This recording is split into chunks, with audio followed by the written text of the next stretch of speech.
Hello everyone and welcome back to Jace Sits for 91.3 FM RSU Radio. I'm your host Jace Bain, and as you can see, I'm live from Folsom Prison, aka the beautiful Filmmakers Ranch in Oklahoma City. Today we have a legendary interview. It is the Johnny Cash Boyhood Home out of Dyess, Arkansas. We're going to be talking about what the state of Arkansas meant to Johnny Cash as a son, a father, and a music legend coming your way right now on the Jace Sits podcast. I'm going to try and Andy Dufresne my way out of here. The best seat in the house is wherever you hear Jace Sits. Hello everyone, welcome back to the program. This is Jace Bain of Jace Sits, and today I'm with Penny Toombs, director of both the Johnny Cash Boyhood Home and Southern Tenant Farmers Museum. Hello Penny. Hey, how are you? I'm doing very good. How about you? I'm great. Thank you so much for having me on. Yes, I'm so excited to talk to you. My very first question, I've got to ask you about Johnny Cash. How did the Cash family wind up in Dyess? Well, that is an interesting story, and I'm going to, Jace, let me just throw this out right at. It's dice, like throw the dice. Okay, so Dyess. I hope I didn't totally mess you up. No, that's fine. I might even keep it in because I swear I watched that video and it told me Dyess. So, okay, cool. Well, that's their fault. If it's one of our faults, I will totally get on them. No, it was a YouTube video called How to Pronounce Dyess, Arkansas, and it said Dyess, but it's Dyess. Okay. So, how did the Cash family wind up in Dyess, Arkansas? Sure. So way back 1927, there was the huge Arkansas flood, like the biggest one recorded in Arkansas. Right after that, in 29, was a stock market crash. So then we had Roosevelt's New Deal program. Part of that was to create resettlement communities. So W.R. Dyess, he had a connection to the government, and he said, hey, why don't we start a resettlement colony here and call it Colony 1, because it was going to be the first one to happen. So there were 16,000 acres, and they were like, sure. So they sent out applications all over Arkansas, and they received those applications back in, one of them thankfully from the Cash family, who were living in Kingsland. That's where Johnny was born. And by the way, you'll hear me say J.R. because he was actually born J.R. Cash. Then he turned to Johnny until his music career. So they were accepted to the community, and in March of 1935, they moved to Dyess, Arkansas. Now, an interesting fact, the colony was called 001, but a couple of months before the opening, W.R. Dyess died in a plane crash, so that's where the name Dyess Colony came from. So how do you think Arkansas influenced Johnny Cash's early life? Oh, goodness, in so many ways. There's a couple of his songs that are directly talking about his time in Arkansas, Pickin' Time and then 5 Feet High and Rising. The 5 Feet High and Rising was based on the 37 flood that happened. And then Pickin' Time, of course, was talking about when they go out and pick cotton. Each family that moved to Dyess Colony, including the Cash family, were given 20 acres and a house. I say given, that means they started out with, they had a contract to pay that off. So the family actually helped to clear the land, build the house, and then they would make those yearly payments. So yeah, they had picked cotton all day long, and not only on the flood, songs on the flood and picking cotton, but also when they were in Dyess, when he was growing up, and when he lost his brother Jack. So Jack was 15 years old and Johnny was 12 when Jack had an accident. He was working on his ag project up in town, and the saw slipped and cut in. So he ended up dying, and that was, an influence on Johnny as well, because that was his best friend. And Jack had always wanted to be a preacher, and so I think that's part of where Johnny's, religious influences, along, of course, with his mom and such. But I think that really played a role with his brother and losing him and knowing what he had plans to do. beautifully depicted in the Walk the Line film by James Mangold. Yes, yes. Where you been? Where you been? Pull that pole now. Get in the car. Get in the car. And it's just, it was, he shared a room with him. That was just, it was a huge impact on him. You can imagine at that age as well. Oh, sure. Oh, sure. Well, what would a normal day look like in the Johnny Cash Boyhood Home? The farm work and everything? Sure. Well, at sunup, they were out in the fields. So that's kind of the phrase, sunup till sundown.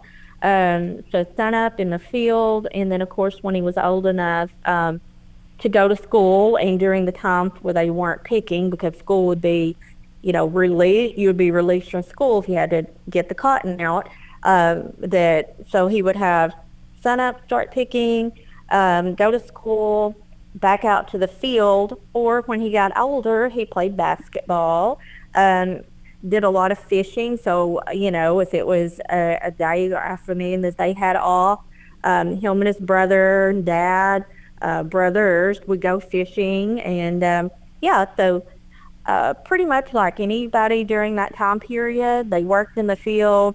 When they had a chance to just play, you would consider, by relaxing a little bit, would do that. But, just priorities, field work, and then fun. And I was reading about the home's restoration and that Johnny's two youngest siblings assisted. What did this process look like, and how did Arkansas State University get involved? Sure. Tommy and Joanne were a huge influence in the home's restoration, as was Roseanne, Johnny's daughter with Vivian.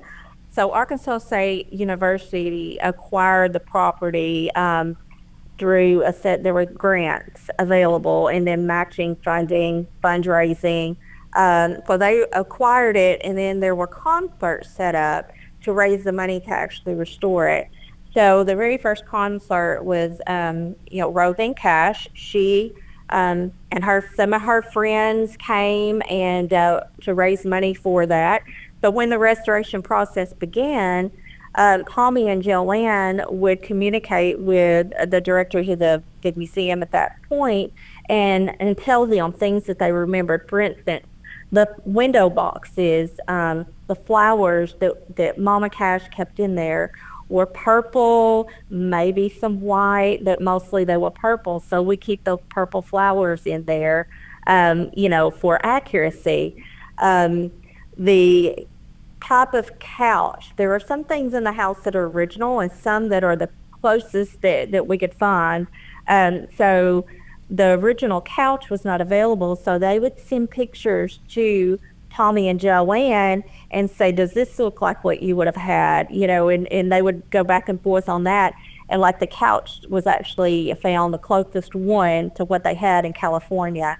So that was brought back. So a lot of effort went into recreating that space to exactly like it was. And I saw a video online, which I'll link below, of Johnny Cash actually going back to the house however many years later. I thought that was absolutely fascinating as well. Yes, he was with one of his sisters and then his wife, June Carter Cash. And we actually have part of that video, if you ever get to come and visit, I hope you do, playing in one of the mirrors at the house. We have that video on loop. He loved it. He loved his time there and such good memories. And, I wish he could see it now.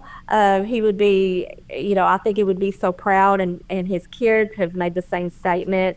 All of his children, including John Carter Cash and Roseanne and the other girls, they have all been there, and they all really appreciate the time and effort that folks have put in to keep the house in that condition. I'm sure. And the website talks about upcoming education opportunities for students.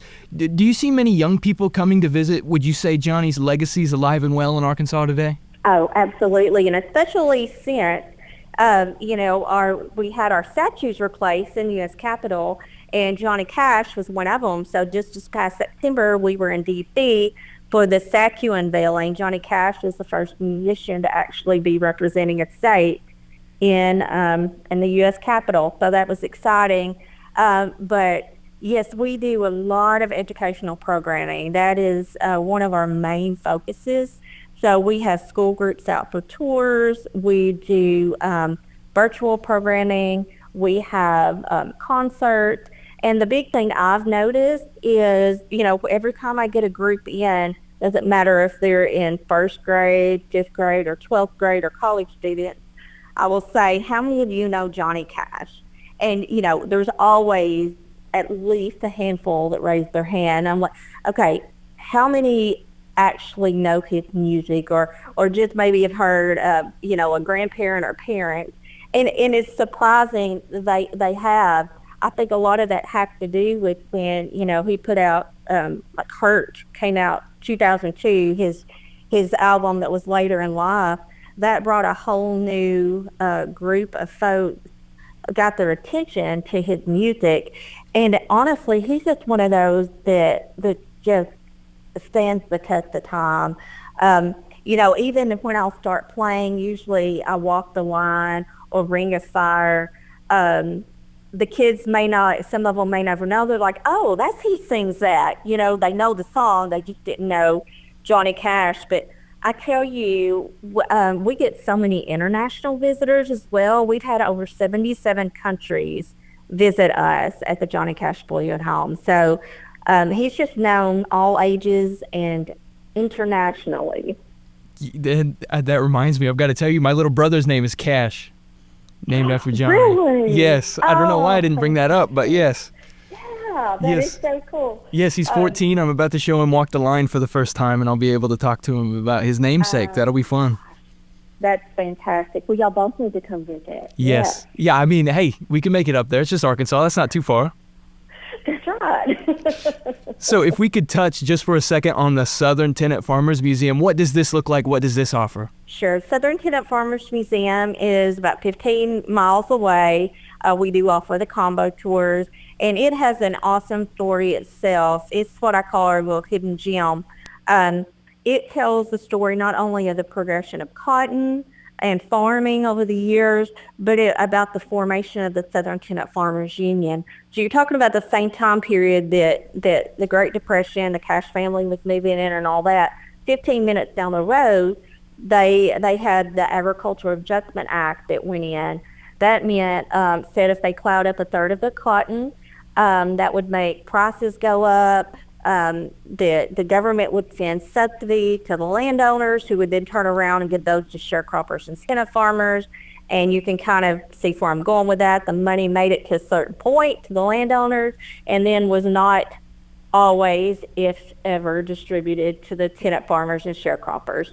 So that was a time period, the 30s, early 30s, where they were so frustrated. Families were starving, and they were told they were getting all this help, but they didn't, and that they could go charge at the local store, but the landowners owned the local store and set the price on credit. So you can see that just wasn't a good cycle.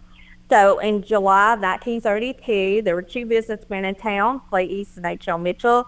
They decided to do something about this. So the very first meeting of the Southern Tenant Farmers Union was held, and at that meeting, there were 7 black men, 11 white men. And so it was an integrated union. In the Southern Tenant Farmers Union, women were leaders. So just think about that for a minute.